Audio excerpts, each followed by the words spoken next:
Es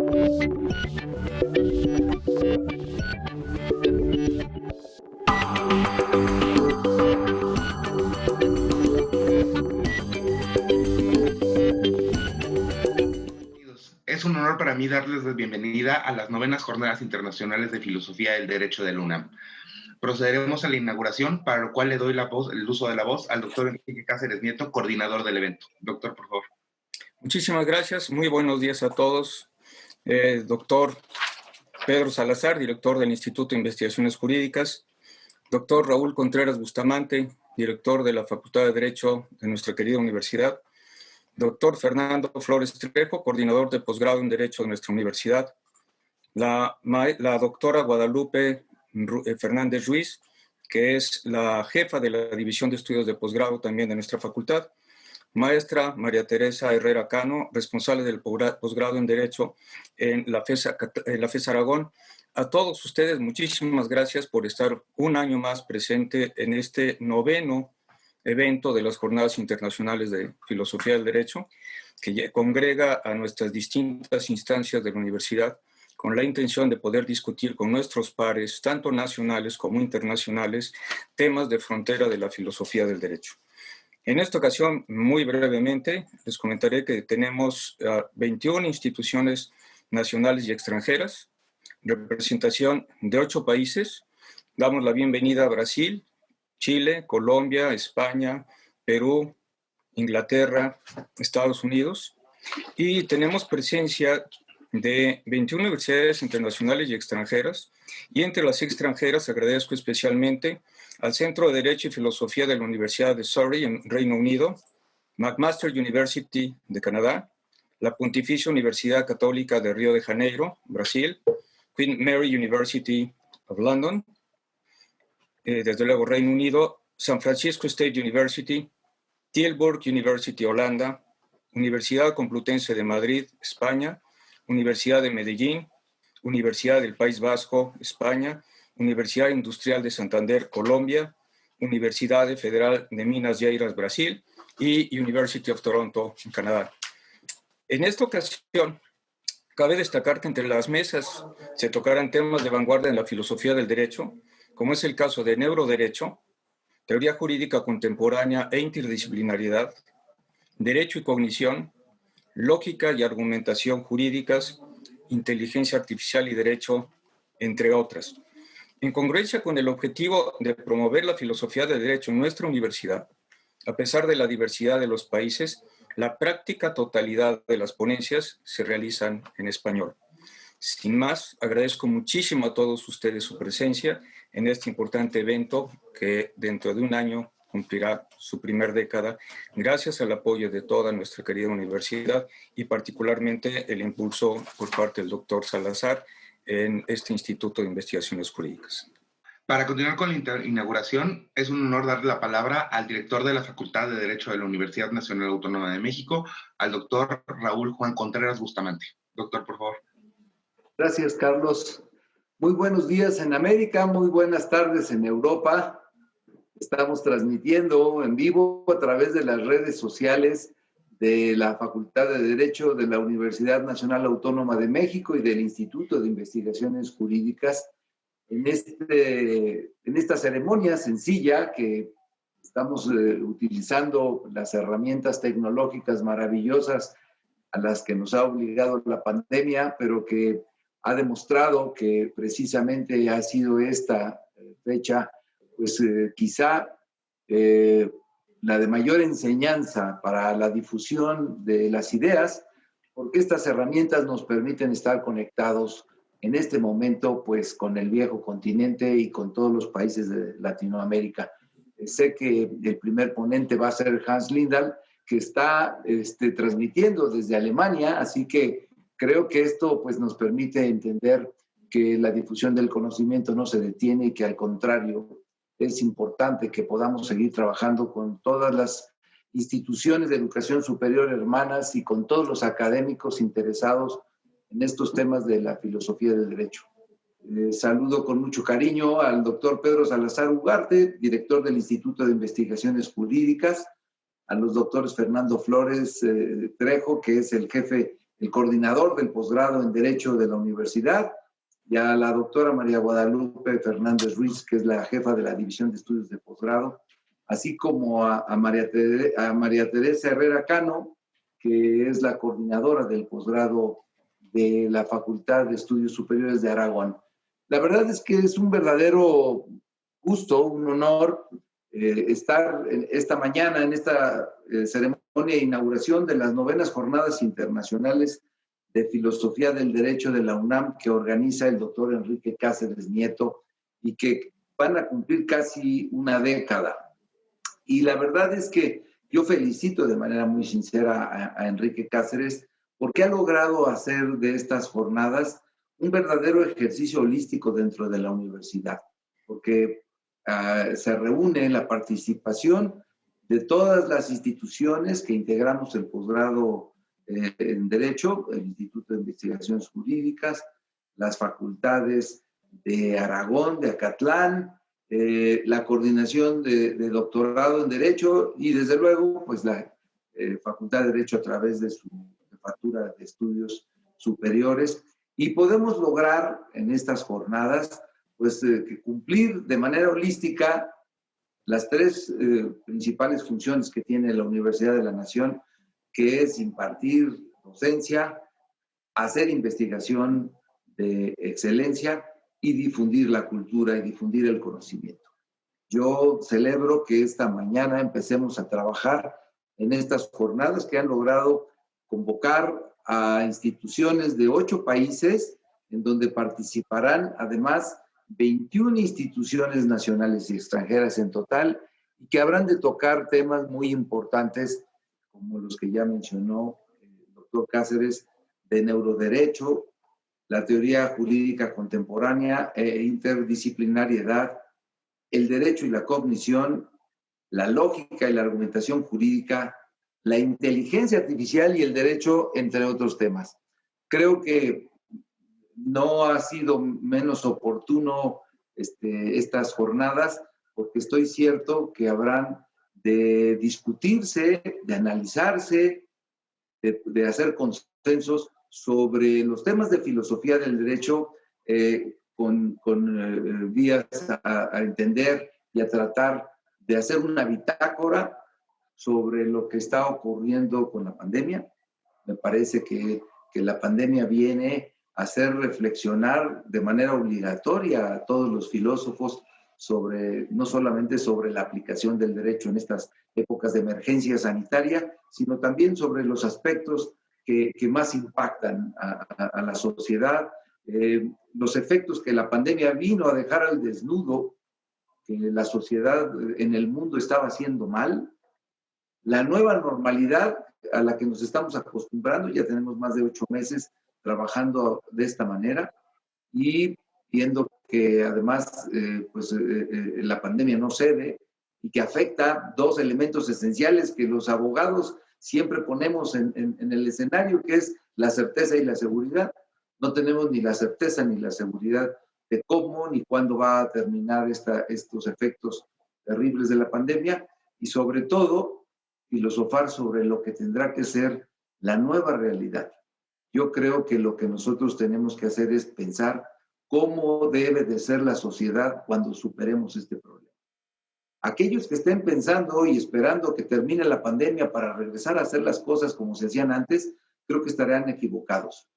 La pandemia nos vino a demostrar y a dejar al desnudo problemas tremendos que ya entendíamos, pero que ahora han quedado mucho más radicalizados, como son la desigualdad social, como es el riesgo que se tiene de vivir una catástrofe generacional con el cierre de las escuelas, con que miles de estudiantes pueden abandonar sus estudios por falta de tener herramientas o de tener acceso al internet y se pueden quedar fuera, o que tengan que desertar en sus estudios para tener que trabajar o ayudar en sus familias, porque los efectos de la pandemia en materia económica están haciendo estragos.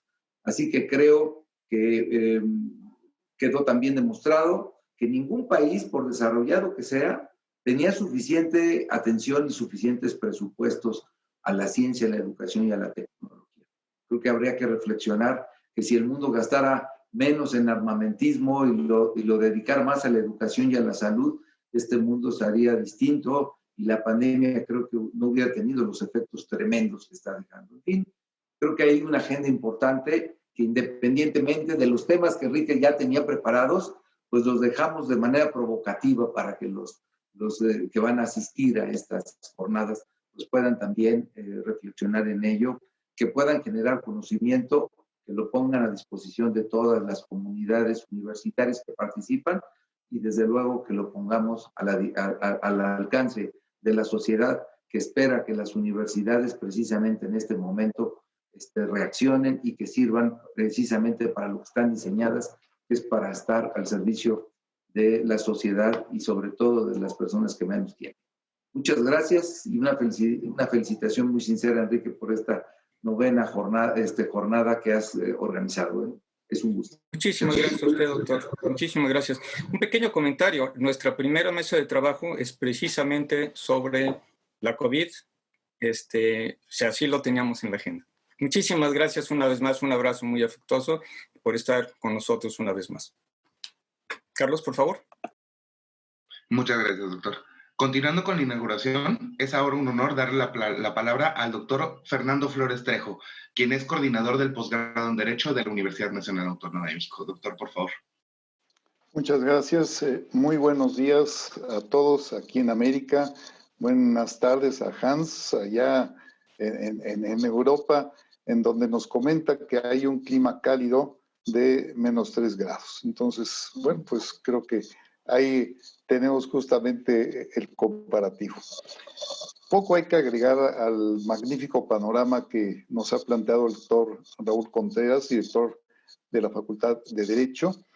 Un panorama sombrío en el que prácticamente después del primer caso, el caso cero, hace más de un año ya, las fronteras, los cierres y sobre todo también el ámbito de carácter académico ha sufrido, ha padecido no solo los estragos, sino los efectos de esta pandemia. Sin embargo, yo estoy cierto que la filosofía del derecho y estas jornadas, felicitando desde luego al doctor Enrique Cáceres por la magnífica organización, al doctor Pedro Salazar Ugarte, desde luego por el apoyo que siempre ha dado a estas jornadas, a la doctora Guadalupe Fernández Ruiz, jefa de la división de posgrado, quien también ha puesto su granito de arena en estos contextos, y desde luego a la doctora María Teresa, quien ha prodigado esfuerzos para que estas jornadas lleguen a feliz término. El caso de la filosofía del derecho, con la temática que se va a abordar y que ya ha sido descrita, es sin lugar a duda uno de los eventos de cierre del año más importantes. Sobre todo porque estas temáticas se van ampliando hacia un aspecto, ya se mencionó, interdisciplinario. Yo también agregaría los contextos pluridisciplinarios cuando las ciencias afines, incuestionablemente filosofía y derecho, se van poco a poco acoplando. También me parece que es muy importante destacar la enorme evolución que ha tenido la filosofía del derecho desde aquellos elementos clásicos de autores clásicos hasta lo que hoy conocemos como fórmulas dinámicas de la propia filosofía que ha desarrollado estas nuevas temáticas. Y además me parece que hay un dato que yo quisiera aportar en este sentido. Aquellos juristas o filósofos que se dedican a la filosofía del derecho o un complemento tienen un elemento de aliciente más que es muy común. Si alguien desea tener una vida prolongada, dedíquese a la filosofía del derecho. Hans Kelsen murió a los 92 años. Roscoe Pound a los 94. Nuestro querido Eduardo García Maínez a los 85. Entonces, parece que la filosofía del derecho tiene esa enorme ventaja de prolongar la vida. Una sugerencia en estos tiempos. Y desde luego, esas temáticas novedosas sin lugar a duda, van abonando a los contextos de tipo social, dejando a un lado esos elementos en los que alguna vez se pregonó que la filosofía del derecho era un contexto para aquellos que en una élite desarrollaban esos temas. Hoy, sin duda, como ya ha descrito brillantemente el doctor Contreras, y como en muchas ocasiones hemos escuchado también del doctor Pedro Salazar, la filosofía del derecho tiene un enfoque social, un enfoque de perseverancia, de aportación, que toma en cuenta esas temáticas que nacen del mundo real, la desarrollan y, lo más importante, proponen soluciones. Este aspecto propositivo de la filosofía del derecho hoy, sin duda, es una pléyade de aportación, no solamente en el contexto de carácter mundial, sino en las fórmulas que en cada uno de los países se van generando y se van originando esas soluciones con alcances, por un lado, nacionales, pero también como estas jornadas de tipo internacional.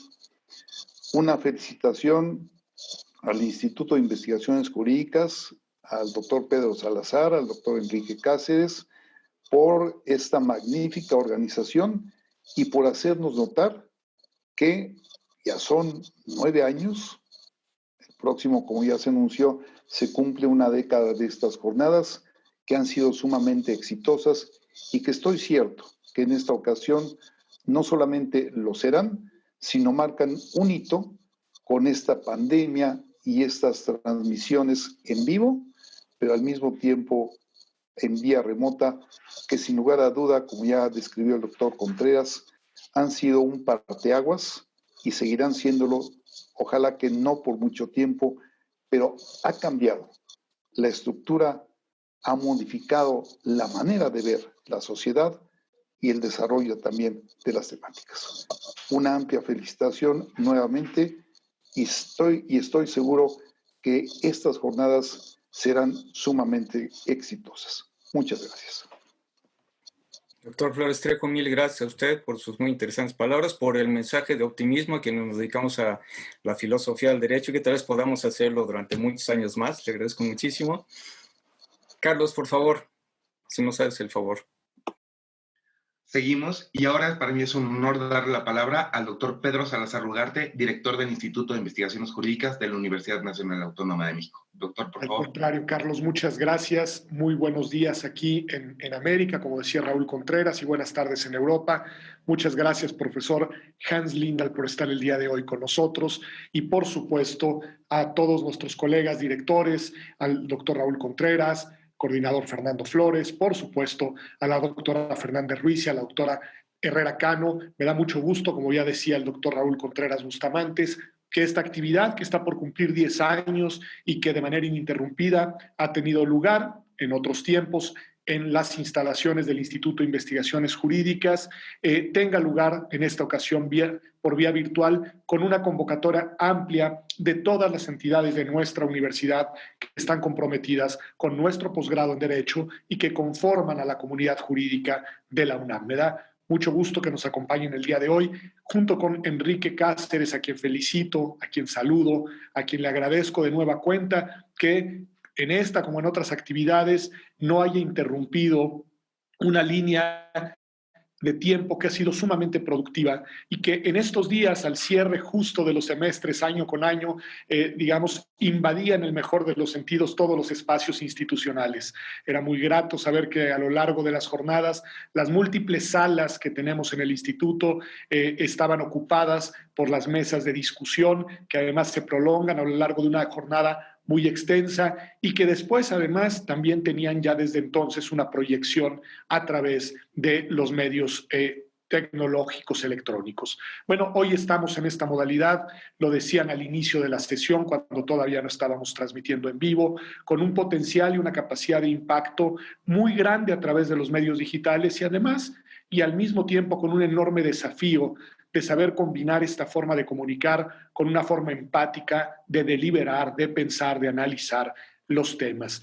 Decía el doctor Enrique Cáceres, y creo que no es menor, que estas son jornadas en las cuales no se procuran ponencias individuales, sino reflexiones colectivas, intercambios de ideas, formas para crear conocimiento común, para dar respuesta a problemas compartidos, pero con una visión de conjunto, que desde la visión interdisciplinaria y en un cruce, por supuesto, que imbrica con la filosofía del derecho, permite, lo decía muy bien el doctor Flores y el doctor Contreras, pensar los grandes problemas, los grandes retos que desde hace tiempo, pero sobre todo en este contexto, se imponen a la humanidad con seriedad, con responsabilidad y con compromiso.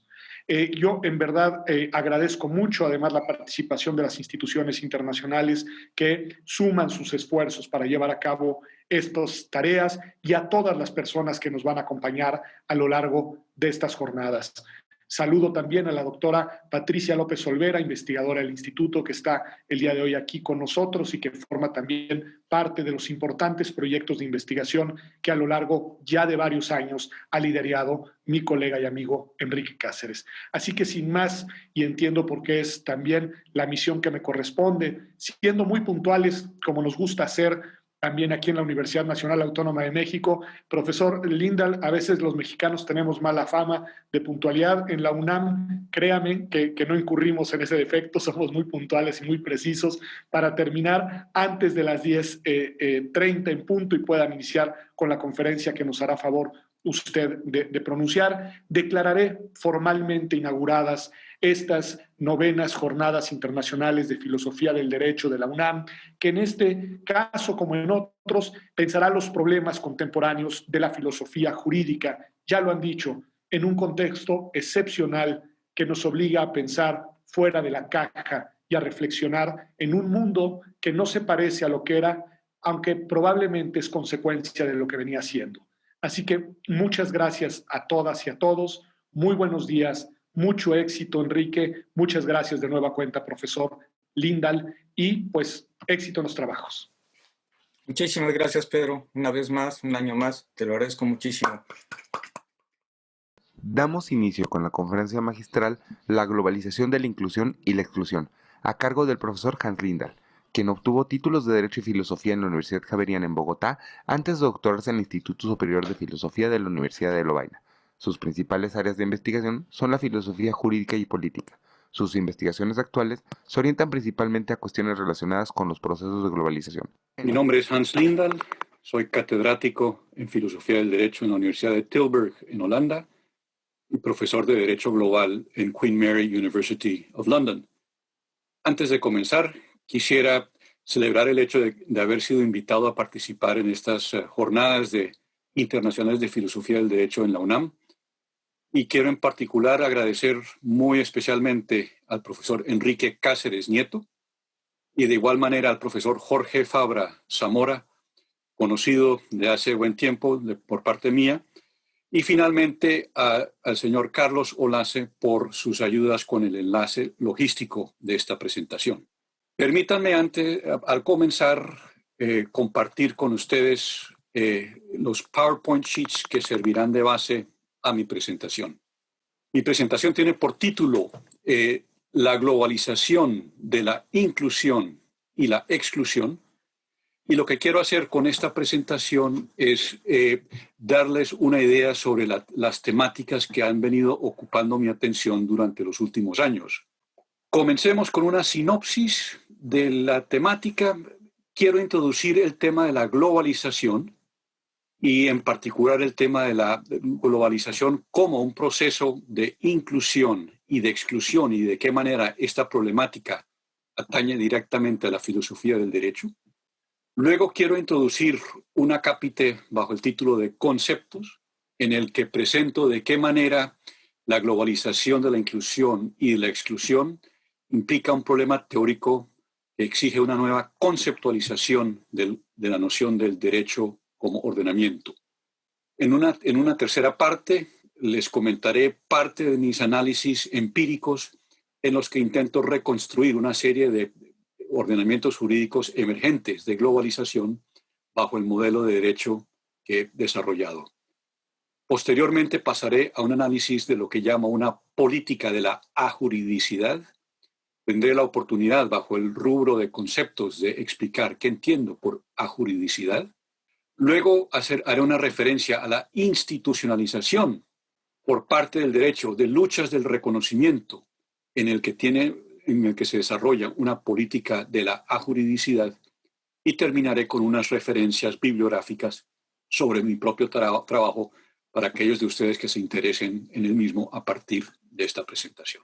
Muy bien, manos a la obra. Comencemos con el problema que me ha venido fascinando ya hace bastantes años. Tiene que ver con la emergencia, con el proceso de nacimiento de ordenamientos jurídicos nuevos con una pretensión de validez global. Es decir, que no son ni siquiera ni únicamente derechos de contenido transnacional, como sería, por ejemplo, la Unión Europea, sino que serían ordenamientos jurídicos de pretensión de validez global.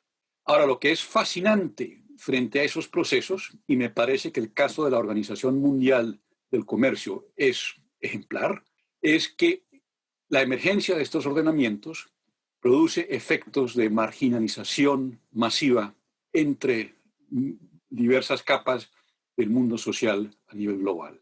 Y que esos efectos de marginalización son bastante evidentes en las distintas modalidades de resistencia que se ofrece por parte de movimientos antiglobalistas y movimientos alterglobalistas.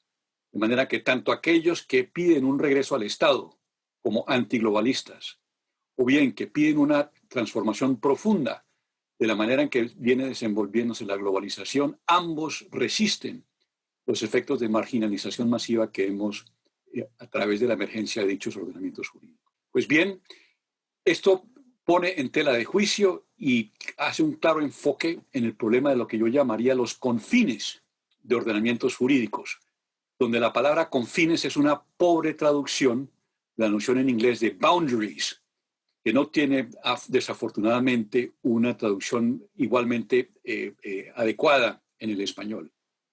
En todo caso, lo que es evidente, y tomando aquí en cuenta el trabajo de Saskia Sassen y su último gran libro, Expulsions, en el que trabaja la noción de una lógica de la expulsión, teniendo como punto de partida la idea de que la globalización desarrolla procesos de expulsión que van más allá de una simple, de un proceso de mayor desigualdad entre capas sociales dentro de países y entre países. Para Sassen, la idea de una lógica de la expulsión es un cambio cualitativo propio a la globalización como la vemos desenvolverse hoy por hoy, y que nos lleva más allá de las categorías de pensamiento político y jurídico que hemos venido desarrollando bajo el esquema general filosófico del liberalismo político. Ahora bien, lo que es fascinante dentro de esta lógica, y es una pregunta que tuve la oportunidad de hacerle directamente a Sassen cuando la invité a que diera el public lecture aquí en Tilburg hace un par de años, fue lo siguiente. Le dije, vea, lo interesante es que la noción de expulsión implica una cierta lógica de los confines de un ordenamiento jurídico que se sustrae a una explicación sencilla. Y la idea es que no es únicamente que la globalización expulsa o excluye o marginaliza a individuos y a grupos sociales.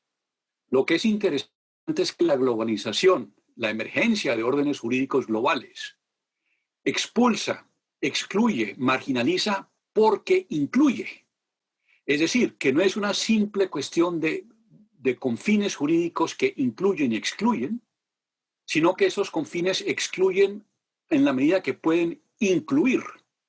Y permítanme ofrecerle dos ejemplos de esta lógica extraña que está en juego en la emergencia de ordenamientos jurídicos con pretensión global. La primera es la Organización Mundial del Comercio, y en uno de mis trabajos me he ocupado extensamente de procesos de resistencia de la Asociación de Granjeros del Estado de Karnataka en la India, que han entrado a propiedades de Monsanto en la India para destruir productos genéticamente modificados Y en ese proceso de acción directa han resistido tanto el acomodamiento del Estado indio a la Organización Mundial del Comercio como la legislación proveniente de la Organización Mundial del Comercio, ella misma. Lo que es interesante en este caso es que los actos de resistencia, de acción directa, de destrucción de esos cultivos por parte de la asociación, no es únicamente que sean actos en los que ellos piden ser incluidos, sino que justamente lo que están exigiendo es ser excluidos de aquello en lo que han sido incluidos. El segundo ejemplo que quiero proponerles es el Estatuto de Roma. Porque si bien parece claro que la OMC hace parte de un proceso de desarrollo y de globalización de un cierto modelo económico, digamos, bastante capitalista, en el caso del Estatuto de Roma, pareciera que estamos ante una serie de crímenes que son de tal magnitud que muy fácilmente podríamos decir que el Estatuto de Roma sí ha sido expedido en el nombre de la humanidad, así no todos los estados actuales lo hayan suscrito. De manera que diríamos que es un ordenamiento jurídico con pretensión global que incluye, pero no excluye. Y sin embargo, lo fascinante es que en uno de los primeros casos que llegó a La Haya, a la Corte en La Haya, fue un caso en el que en África, en el que un grupo dentro del estado correspondiente resistió que fuesen juzgados miembros de su propia comunidad que habían participado en actos de atrocidad.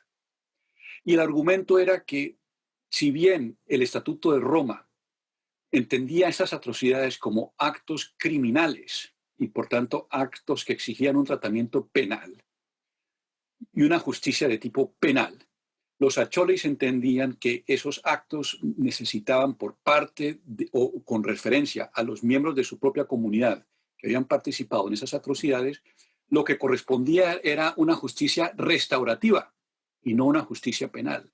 Y se resistieron fuertemente a la inclusión de esos miembros de su comunidad dentro de estos procesos penales en La Haya.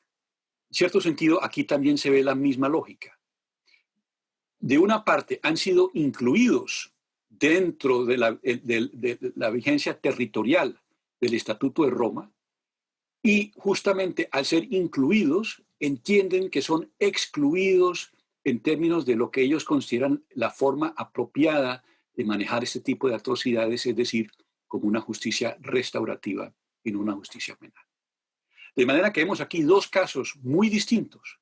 Uno de una organización de enfoque económico, otra de enfoque internacional penal, en el que lo que sucede es hay una pretensión de validez global, por tanto, de inclusión global, y que esa misma pretensión de inclusión global genera procesos de exclusión, de marginalización. La pregunta es luego, ¿cómo es ello posible?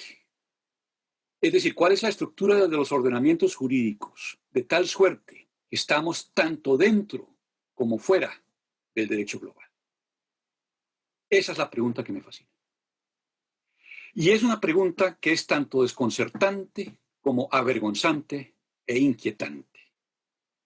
Es desconcertante porque apunta a una cierta ambigüedad de la distinción entre lo interno y lo externo. Nos hemos acostumbrado a pensar lo interno y lo externo jurídicamente bajo el paradigma de Westfalia y del Estado como paradigma de un ordenamiento jurídico a partir de la distinción entre lo nacional y lo extranjero. Si se quiere en inglés, the domestic and the foreign. Pero parecería entonces que un ordenamiento global, por definición, no puede categorizarse espacialmente en términos de lo nacional y de lo extranjero. Y sin embargo, podemos hablar, propiamente hablando, de un proceso de exclusión y por tanto de confines de ordenamientos jurídicos que incluyen y excluyen, si bien no dentro del ámbito de lo nacional y de lo extranjero. Desconcertante. pero también avergonzante. Porque lo que me parece claro es que hay una penuria real en la teoría jurídica en su incapacidad de pensar seriamente y a fondo el problema de los confines, los boundaries en inglés, de un ordenamiento jurídico. Nos hemos encontrado ante todo con un tratamiento profundo, lo que se ha llamado el tema de la identidad de ordenamientos jurídicos, es decir, ¿qué nos permite identificar un ordenamiento como jurídico frente a otro tipo de normatividad, la moral, la religión, la ética, etcétera? Pero nos hemos olvidado en gran medida de la pregunta de que ha venido llamándose el problema de la individuación, es decir, ¿qué nos permite identificar este ordenamiento como el ordenamiento mexicano, el ordenamiento colombiano, belga, holandés, etcétera? Que es una pregunta que típicamente, y RAS es ejemplar en ese sentido, han sido presentados como una problemática de tipo sociológico.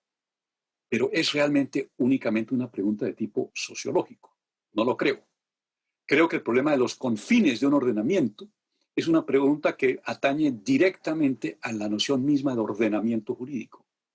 Porque un ordenamiento jurídico ordena colocando confines, estableciendo quién debe hacer qué, dónde y cuándo.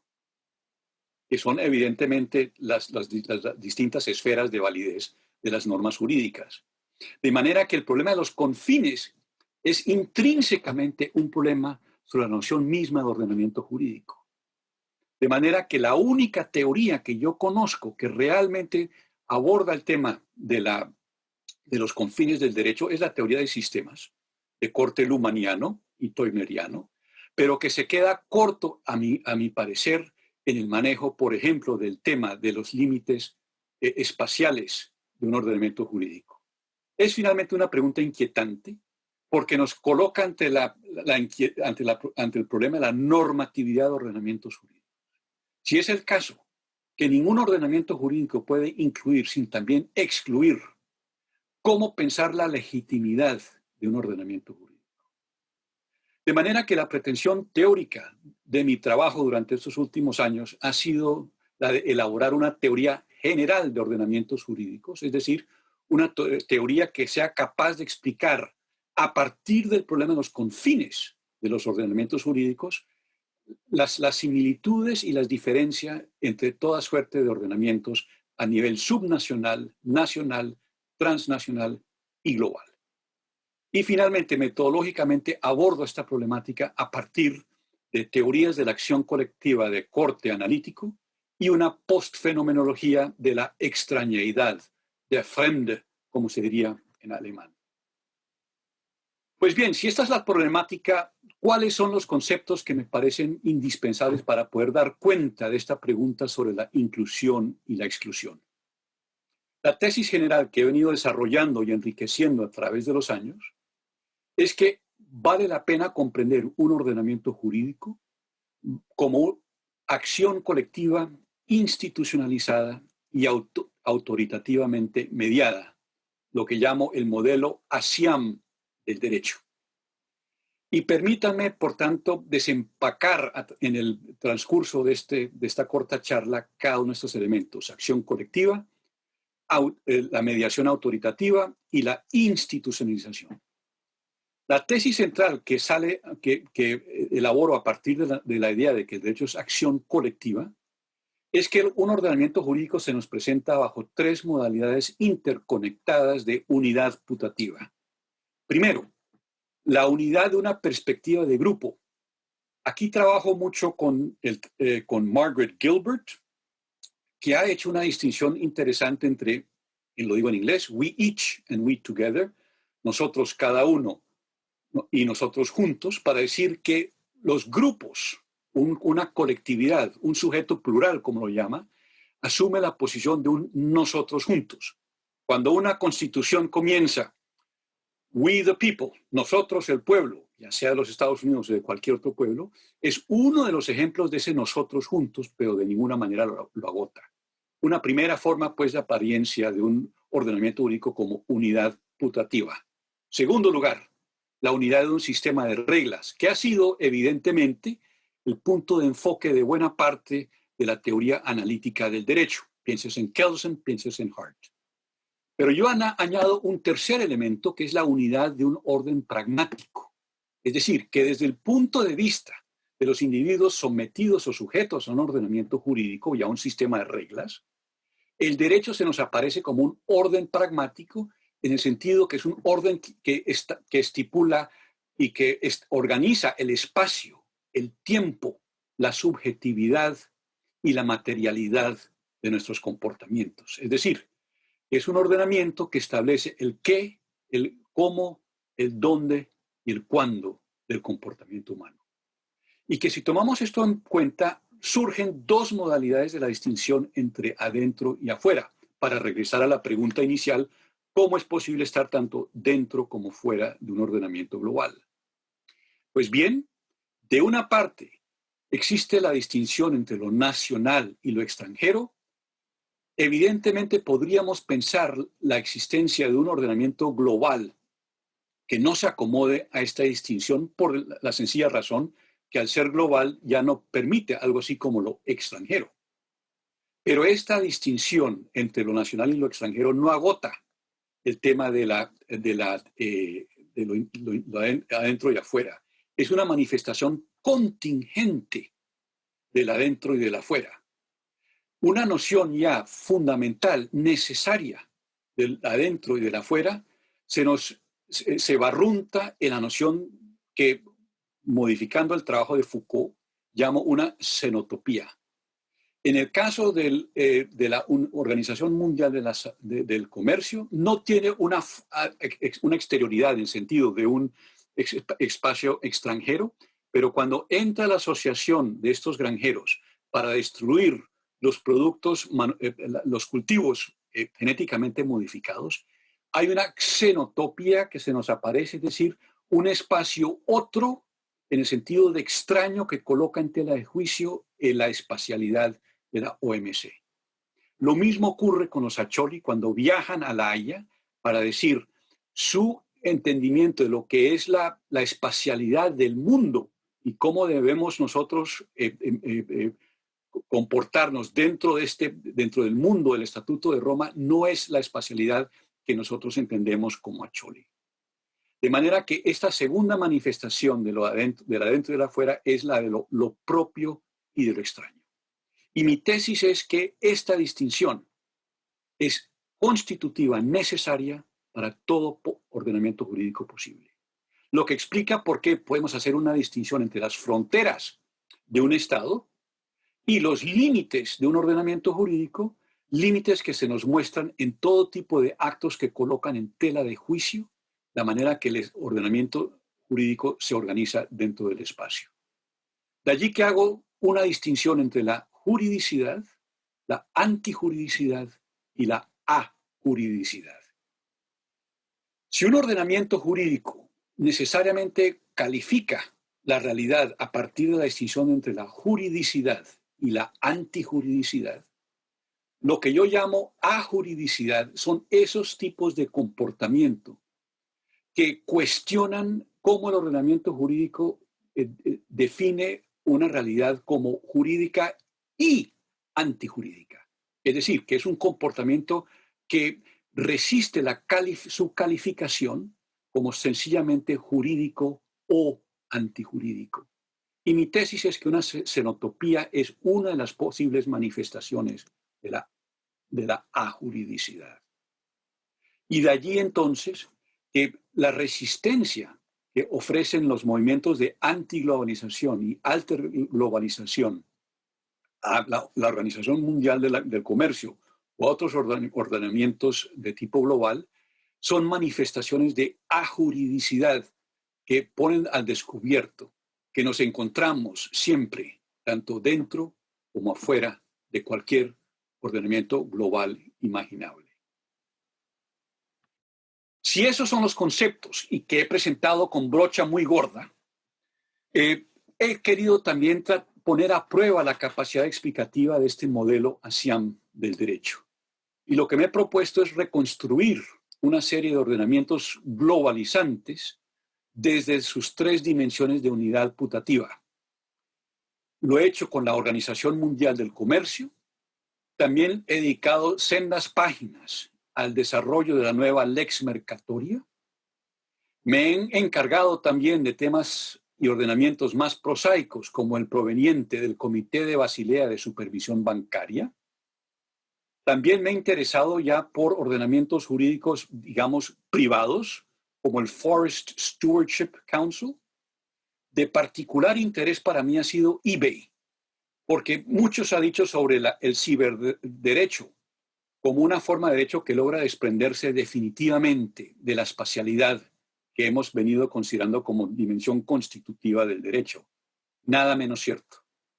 Ningún ordenamiento jurídico ciberespacial puede ser realmente ordenamiento jurídico sin un anclamiento muy concreto en la espacialidad. El Estatuto de Roma, al que ya me he referido hasta cierto punto, también un régimen internacional de derechos humanos y a fortiori la idea de la posible emergencia de un régimen propiamente global de derechos humanos tampoco se sustraería a esta lógica de inclusión y de exclusión, sin nada más porque siempre hace falta decidir y determinar qué cuenta como humanidad para efectos jurídicos cuando montamos un régimen global de derechos humanos. Y me he interesado también en el trabajo de Michael Hart y Antonio Negri. Conocerán ustedes su famoso libro Imperio, y su propuesta de pensar un contraimperio a partir de la categoría clave de la multitud. Pues bien, he querido mostrar y he podido mostrar, creo, que la propuesta de Hart y de Negri, ella misma, al ser analizada intrínsecamente, muestra que ese contraimperio de la multitud forzosamente también tendría una interioridad y una exterioridad. De manera que el análisis empírico que he venido desarrollando, de una parte, intenta reflejar la estructura jurídica profunda de estos ordenamientos, pero también intenta explicar por qué esa estructura profunda jurídica necesariamente conlleva un proceso de marginalización, de exclusión, al paso que también incluye. De allí que pasemos al tema de lo que llamo una política de la ajuridicidad.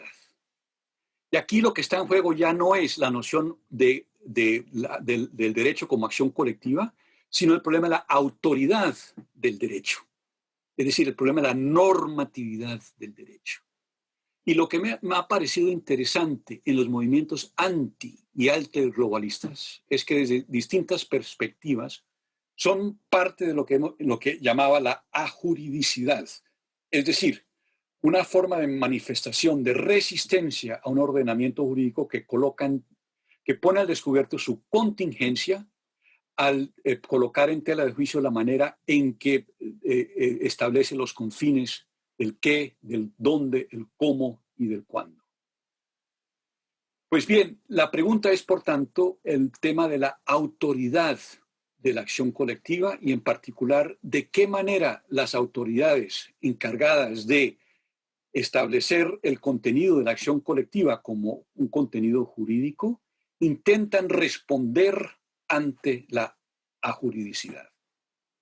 Y la propuesta mía es comprender la ajuridicidad y las respuestas a la ajuridicidad que ofrece un ordenamiento jurídico en términos de luchas por el reconocimiento. Lo que he querido hacer es contrastar dos modelos de la noción de reconocimiento. De una parte, lo que se podría llamar el mainstream análisis, que son las nociones de reconocimiento recíproco. Pienses en el trabajo de Axel Honneth, evidentemente con su origen en Hegel. Pienses en el trabajo de alguien como Taylor, Charles Taylor. Pienses en el trabajo incluso de Paul Ricoeur. Pienses en el trabajo de una serie de autores que se ocupan de la noción de reconocimiento recíproco. También Habermas. Pues para estos autores, si bien la globalización se nos manifiesta en su actualidad como un proceso de exclusión y de inclusión, postulan la posibilidad de pensar la globalización como un proceso de universalización, es decir, como un proceso de emancipación de la humanidad, en el que el trabajo de exclusión, de marginalización del derecho, es levantado en aras de y en una teleología de una aproximación a un ordenamiento jurídico en el que pudiera reconocerse cada ser humano como igual y libre, igual que todos los demás. De manera que las teorías de reconocimiento recíproco como fundamento de la autoridad de una política de la ajuridicidad postularían la posibilidad de un ordenamiento global sin exterioridad. Es decir, que finalmente lo que ese ordenamiento articula es nuestra humanidad y nuestra humanidad completa.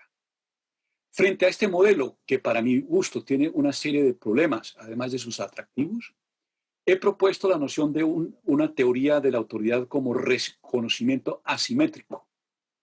Y frente a la idea de la posibilidad de una emancipación de la humanidad, he querido resaltar la idea de que es posible pensar globalizaciones como emancipaciones humanas en plural y no únicamente en el singular. Por lo tanto, que siempre habrá una exterioridad frente a cualquier posible ordenamiento global, incluso cuando se presenta como emancipatorio. Y que en el fondo, volviendo al tema de la humanidad, si bien hay perspectivas en primera persona plural sobre la humanidad, ningún ordenamiento puede finalmente abordar la humanidad desde su propia perspectiva, es decir, como no hay una perspectiva en primera persona plural de la humanidad. Luego, y para concluir, el tema de la institucionalización de la acción colectiva mediada autoritativamente. Lo que he querido hacer en mi trabajo es una reconstrucción de una serie de instituciones que para mi gusto son maneras de institucionalizar luchas de reconocimiento y, por tanto, demandas de reconocimiento, exigencias de reconocimiento y respuestas a esas exigencias por parte de ordenamientos jurídicos a partir de la noción del reconocimiento asimétrico. Y me ha ocupado, por ejemplo, del tema de la doctrina del margen de apreciación desarrollado con mucho criterio por parte de la Corte Europea de Derechos Humanos. Me he interesado en regímenes de autonomía limitada, en el principio del reconocimiento mutuo internacional, que hace parte de lo que viene llamándose Global Administrative Law en cierto sentido. Me he interesado en el principio de la complementariedad en el derecho penal internacional. Me he interesado en el proyecto del New York University, el derecho administrativo global, y finalmente me he interesado también en el constitucionalismo global. En cada uno de estos casos he arguido que lo que está en juego son luchas por el reconocimiento y que el derecho ofrece una institucionalización de esas luchas que se puede reconstruir en su contenido normativo mejor como un tema de reconocimiento asimétrico que como un tema de reconocimiento recíproco. En cualquier caso, lo que resulta de todo este proceso es la irreducibilidad de la pluralidad política a la unidad de un ordenamiento jurídico, que por tanto seguiremos abocados a una política de la ajuridicidad en razón de su persistencia, o para decirlo en otros términos, seguiremos dentro y afuera de un ordenamiento jurídico, incluso de contenido global. Y para aquellos de ustedes que se interesen en esta temática, aquí encontrarán los últimos textos que he escrito sobre la temática, Fault Lines of Globalization, aparecido bajo el título Fallas de la Globalización, más recientemente, Authority on the Globalization of Inclusion and Exclusion con Cambridge. Una traducción ha sido ya completada y espero que aparezca en traducción en la editorial Herder, en la editorial de la Universidad Javeriana el año próximo. Les agradezco su atención. ¿Alguna intervención, Carlos? No, Doc, si pasamos a la ronda de discusión de la mesa. Perfecto. Pues Hans, me gustó muchísimo tu ponencia. Me pareció sumamente interesante. Creo que hay varios puntos de posible convergencia con las cosas que a mí me interesan. Uno de los temas que yo hago es complejidad. Además de estar aquí en el instituto, estoy en el Instituto de Ciencias de la Complejidad. Y muchas de las cosas que comentaste me sugirieron varios aspectos. Yo lo que trato de hacer es vincular ciencias cognitivas con ciencias de la complejidad. Me recordaste una anécdota que escuché hace unos cuantos días, cuando en el ranking anticorrupción se había calificado muy mal a un país africano. Y la protesta que ellos habían dicho es: parte de nuestra cultura, de nuestra tradición cultural, es la confianza en nuestros próximos. Por ejemplo, yo podía quedarme dormido sabiendo que mi amigo más cercano de la tribu iba a estar velando para que no me comiera un león. Y resulta que esto que está enraizado en nuestra cultura, que tiene que ver con la confianza, desde los estándares de calificación de Transparencia Internacional, es considerado como un acto de corrupción porque estoy haciendo una contratación con una persona cercana. Si lo que tenemos es un choque en los modelos mentales de dos estructuras diferentes, que me parece es exactamente el mismo fenómeno que estás comentando. Me recuerda también un concepto que fue central en la Universidad de Edimburgo, organizado por el doctor Zenon Bankovsky, que eran fronteras cognitivas. ¿Qué es lo que veo muy interesante de la ponencia? Y algunas cosas que me llaman la atención. No sé qué tanto el adentro y afuera puede seguir siendo una categoría que pudiera ser revisada. Por ejemplo, Luhmann se encarga mucho del adentro y afuera de los subsistemas que él conecta. Pero para una teoría de la acción colectiva como lo que tú estableces, me da la impresión que habría que bajar directamente a los agentes individuales. Y eso es lo que nos permite, por ejemplo, la teoría de los sistemas complejos, donde lo que hace es analizar los procesos autoorganizativos y propiedades emergentes de la interacción entre agentes individuales. En ese punto me parece también muy interesante lo que estás comentando, que se vincula con algo que estaba reflexionando últimamente. El derecho tiene una función constitutiva, y en esa función constitutiva no únicamente determina pautas de conducta, sino que establece modelos mentales, sistemas de creencias y formas de enmarcar y percibir el mundo. Sin embargo, suele traer consecuencias colaterales que desde un punto de vista de la teoría del derecho tradicional no vemos. Por ejemplo, puedes generar una normatividad complementaria que sea contraproducente. Ejemplo muy claro: las prisiones son instituciones constituidas por el derecho con fines de rehabilitación social, pero salvo honrosas excepciones, hacen emerger normatividad complementaria y las convierten en escuelas del crimen. Pareciera que incluso parte de este concepto de consecuencias colaterales puede hablar de daños colaterales, cuando la dinámica de una institución lo que genera son efectos perniciosos que se transfieren a otra institución, por ejemplo.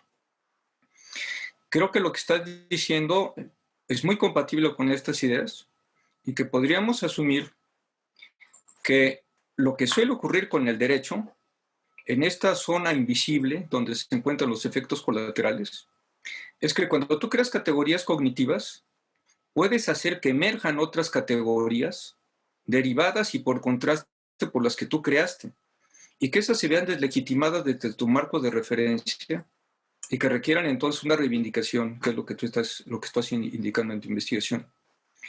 Algo que veo interesante y que quizá tenemos que reflexionar más es que en teoría de los sistemas complejos existe una propiedad que es la ley de potencias, y lo que te dice es que los nodos que tienen mayor conectividad tienen la tendencia a incrementar su conectividad y por tanto a ser más poderosos. Pareciera que entonces los hubs del nuevo sistema emergente se están desplazando a la globalización, generando estos efectos colaterales, y el problema es que están adquiriendo un enorme grado de resiliencia. La pregunta es entonces, ¿cómo modificar la morfología y la dinámica del sistema con el grado de resiliencia que está teniendo en este momento y con marcos o modelos mentales alternativos que no pueden verse desde los marcos del derecho y que en última instancia quedan deslegitimados desde él? Muchísimas gracias. Me gustaría más adelante seguir comentando contigo estos temas. Me parece muy interesante y sobre todo quizá dejar de estar pensando complejidad en términos luhmannianos y pensarlo más bien pues, como lo hacen los físicos, que hacen modelos basados en agentes, etc. Muchas gracias, Hans, una vez más. Y me parece que Jorge quería hacer alguna intervención. Muy cortamente, porque concuerdo plenamente con los comentarios de Enrique. un pequeño punto únicamente. Me alegra mucho saber que para ti, Enrique, la noción de complejidad no viene agotada por el trabajo de Luhmann. Hay, por supuesto, el trabajo de Edgar Morin, de otros pensadores de la complejidad.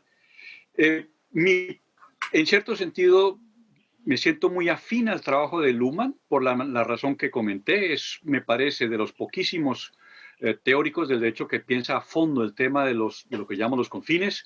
En sus términos, evidentemente, todo sistema nace a partir de un cerramiento frente a un medio ambiente.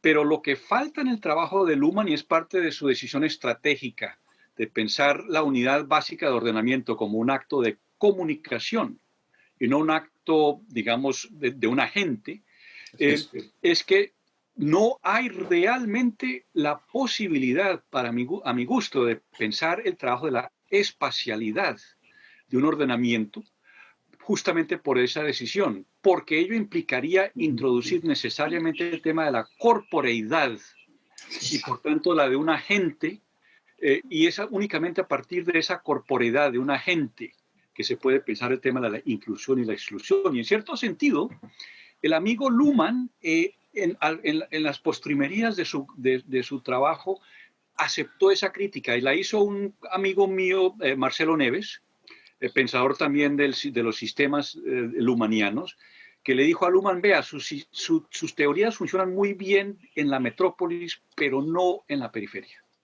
Y que se ve el trabajo de lo que sucede en las favelas, por ejemplo, brasileñas. Ahí hay un problema de inclusión y de exclusión que viene siendo de tipo espacial y que no viene, y del cual la teoría de los sistemas que usted ha desarrollado no da cuenta. Y Luhmann lo aceptó. Aceptó finalmente que la noción de inclusión y exclusión era una metacategoría que tendría que pensarse más. Es un tema que también le plantea a Günther Teubner en una conferencia sobre su último libro, Constitutional Fragments, que tuvimos en Torino. Le dije: vea, Günther, me gusta mucho este trabajo, pero el tema de la espacialidad sigue siendo un tema que se pierde de vista dentro de la teoría de los sistemas. Y Günther, que es un pensador muy honesto, me dijo: sí, realmente esa es una problemática que todavía debe ser abordada por la teoría de los sistemas. De manera que me encanta saber que estás de acuerdo con una visión de la noción del sistema como complejo, que no está necesariamente anclado en una teoría luhmanniana del sistema complejo. Muchas gracias. Muchísimas gracias a ti. Jorge, qué gusto verte. Qué gusto verlo. Muchísimas gracias por participar. Muchísimas gracias, doctor Lindahl, por esa excelente presentación, y siempre me hace reflexionar sobre esta interesante agenda de pensar el derecho por fuera de los confines del Estado-Nación y sin esas características centrales del sistema jurídico estatal que sencillamente no se aplican. Y ese ha sido también mi proyecto de investigación. Sin embargo, esta presentación muy sucinta, los aspectos centrales, me suscitaron una infinidad de dudas, pero quiero centrarme en tres. La primera, que creo que alguna vez es la centralidad explicatoria de los borders y los confines y las fronteras, en vez de la centralidad explicatoria de los elementos normativos. ¿En qué sentido? En el sentido de que tal vez parte de la pregunta de Enrique en ese sentido era: cuando tratamos de explicar un fenómeno, explicamos las características centrales de ese fenómeno, no los límites de ese fenómeno. Ahí está el ejemplo aristotélico de pensar la amistad. Yo pienso en los actos característicos de la amistad, no en los hechos que separan la amistad de otros fenómenos similares. Entonces, ¿por qué comenzamos a explicar un fenómeno desde la orilla y no desde el centro? Eso sería una primera interrogante. El segundo es sobre la centralidad del aspecto territorial sobre las otras dimensiones. Si no recuerdo mal, en Fault Line, al principio de Fault Line, usted se basa un poco en las 4 dimensiones que él señala: territorio, persona, nombre. ¿Por qué la territorialidad termina siendo la central frente a las otras 3 dimensiones que él señala de validez? Y sobre todo, ¿por qué termina siendo más importante que las otras? Porque cuando se contrasta con algunos de los fenómenos jurídicos que usted trata de señalar, como el derecho electrónico, no hay un elemento físico territorial, sino el espacio se convierte en algo abstracto, en una construcción normativa, y pareciera que el borde, que dimensión delimitada, es una construcción normativa. Si lo vemos que el espacio como una construcción, entonces es un espacio normativo. Entonces no es tanto lo territorial que toma primacía, sino lo normativo que toma primacía.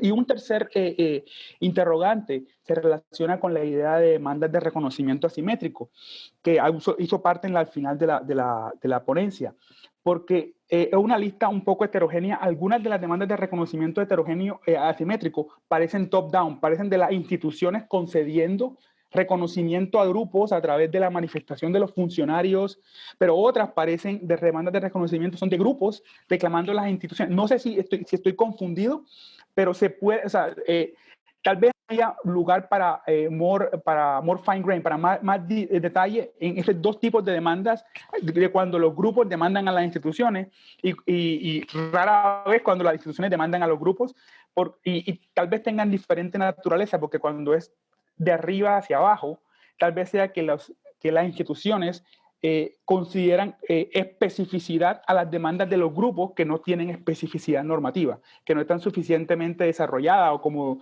términos no están en términos así clásicos de escolástica, determinatio, o sea, no tienen la especificidad. Entonces necesitamos que la institución le conceda la claridad pertinente. Esas son mis 3 interrogantes. Muchas gracias.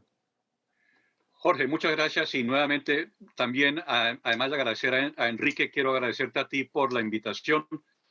Fue por conducto tuyo que Enrique dio con mi nombre, así que te estoy eternamente agradecido.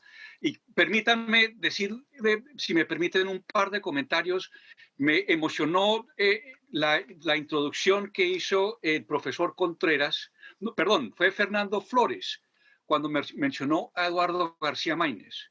Porque hace muchísimos años, creo que son unos 33 años, mi fascinación por la filosofía del derecho comenzó con el bellísimo libro de Eduardo García Maínez, si no me equivoco, por allá en esas épocas, publicado por la editorial Porrúa, que con una claridad meridiana introdujo una serie de conceptos que me siguen persiguiendo y me siguen fascinando. Pero eso como un primer comentario. Ahora bien, para entrar a tus preguntas muy enjundiosas, Jorge, vamos por la primera. ¿Por qué comenzar por los confines y no por la normatividad? La pregunta mía sería justamente, ¿cómo pensar la noción de normatividad sin pensar el problema de los confines? Es decir, que mi tesis fundamental es que la normatividad es una normatividad de los confines, es decir, que lo que está en juego en la normatividad es siempre ese proceso para el derecho, de establecer el qué, el cómo y el dónde y el cuándo. Utilizo siempre la referencia, por ejemplo, hablando de la territorialidad. Es muy difícil traducirlo al español, pero en inglés es an ought place, donde de una parte enfatizo que la noción misma del deber ser, es un deber ser que está de confines y de cuestionamiento de los confines, pero de otra parte que no hay un espacio que no esté él ya mismo normativamente mediado y que por tanto hay que pensarlos juntamente. Primera parte de la respuesta. La segunda parte de la respuesta, me preocupa muchísimo que tanto lo que llamaríamos el comunitarismo como el cosmopolitanismo son vertientes de pensamiento normativa que asumen ciertas posiciones frente a la noción de los confines de antemano cuando ya se involucran con la normatividad. De manera que yo he querido posponer un planteamiento directamente normativo para poder comprender la lógica de los confines como una manera de comprender el problema de la normatividad en cuanto tal del derecho. Sería la respuesta a tu primera pregunta. En cuanto a la segunda, ¿por qué la territorialidad como central frente a la normatividad? Pues primero, diría que si bien es cierto que la territorialidad o más generalmente la espacialidad del derecho asume una función central dentro de mi trabajo, también así la temporalidad. Justamente mi trabajo de comprender lo que llamaría Foucault, o lo que yo llamo, con una variación sobre Foucault, una xenotopía, es comprender también lo que yo llamaría una xenocronía.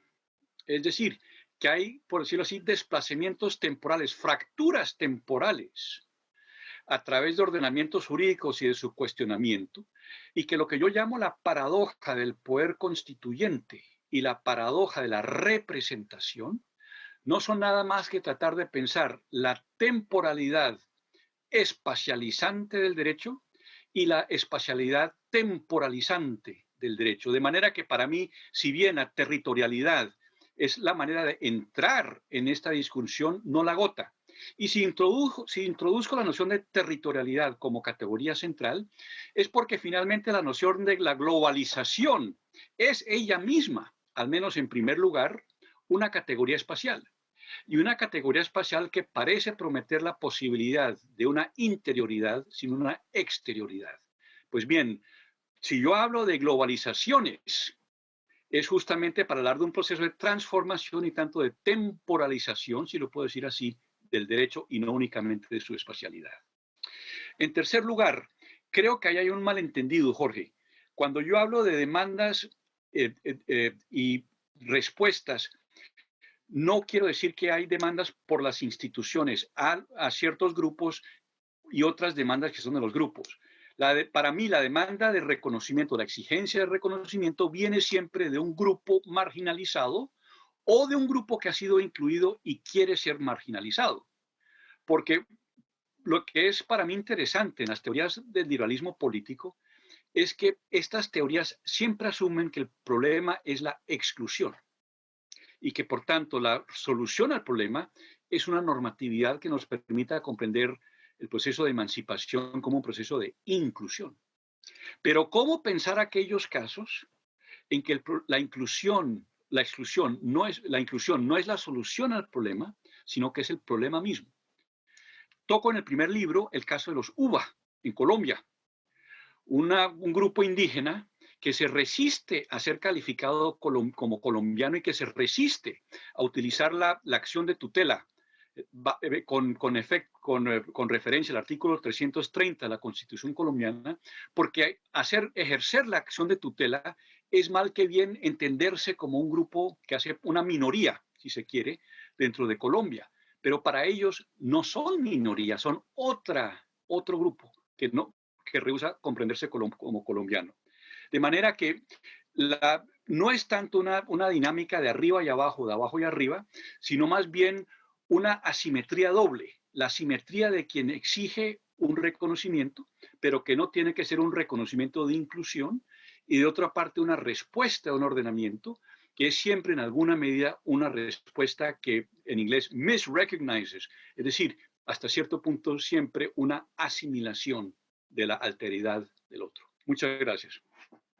Tenemos un comentario para el doctor Fabra, donde el profesor Ricardo Glés le comenta que el estudio particularista de las normatividades dista del análisis de la normatividad oficial. No sé si el profesor Fabra quisiera abordarlo. Tendría que leerlo, pero en este momento creo que los interrogantes están dirigidos al profesor Lindahl. Uh-huh. Yo lo miro y lo reviso. Perfecto, profesor. A mí me parece fascinante lo que has presentado, Hans, sobre todo en este contexto en el que yo creo que debemos modificar nuestra concepción del derecho como un sistema cerrado, jerárquico, y que debemos considerarlo más bien como una red compleja que forma parte de una red más amplia, es decir, una red de redes complejas con sus propias dinámicas, y que entra en interacción con todas ellas, generando consecuencias no previstas por el derecho a veces, en otras ocasiones deliberadamente deseadas por el derecho, y veo un potencial valiosísimo de carácter emancipador en las propuestas que tú tienes en este contexto complicado de globalización. Pues muchísimas gracias por tu brillante ponencia, seguramente que seguiremos en contacto. Veo a Jorge muy pensativo, igual que yo, así que ya tendremos oportunidad de hacer incluso algún seminario más corto. Te comento que más adelante, también fomentado por Jorge, quien, como bien dices, nos ha servido de contacto para poder tenerte con nosotros, pues estará en otra mesa específicamente sobre el tema de globalización, donde esperamos también tener tus valiosas aportaciones. Muchísimas gracias y entonces continuamos con nuestro programa, Carlos, con el inicio de la siguiente. Muy un abrazo muy fuerte, Hans. Muy agradecido, ha sido un honor. Al contrario.